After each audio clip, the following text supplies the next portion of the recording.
And then from purchasing that property, obviously you were making cash flow on it. You lived there for a year. What was the next? Did you purchase a second? You purchased a second property after that. What did that look like, and how did that transition look like? Did you rent out the? Did you continue renting out the one bedroom as an Airbnb, or did you place a permanent tenant in that unit? Can you go over that? Yeah. So great. So great questions. Obviously, in that year that I was in the first property, you're exactly right? Like I was saving 70, 80% of my income, because once you eliminate your living expense, that's such a massive thing. And I also lived 1.5 miles from work. So I was really walking and biking to work. So I had hardly any transportation expense. Yeah. So like all I was doing was spending money on like groceries, right? And that's not that much, especially for a single dude. So that was a massive helper in helping me save up that next $30,000 that I needed for the next down payment.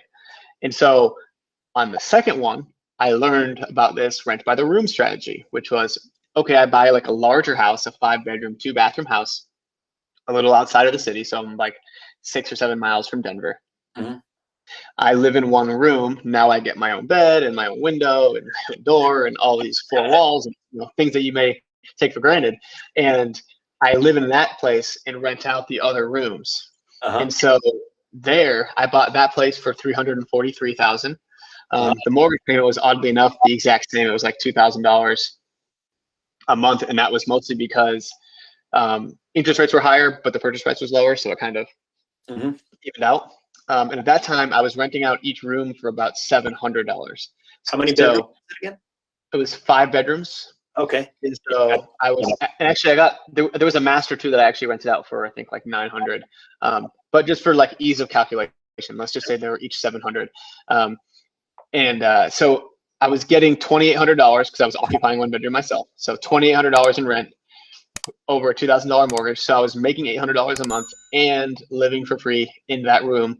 While the first property, I had both units on Airbnb for a while. Uh-huh. Now, full disclosure, that is not legal in Denver. In order to be an Airbnb, it has to be your primary residence. And so I did end up getting caught.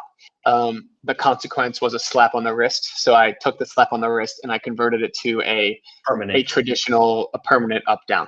But I made some good money for about a year of doing it on Airbnb without Denver knowing that once they found out. It works either way, just less good as a traditional.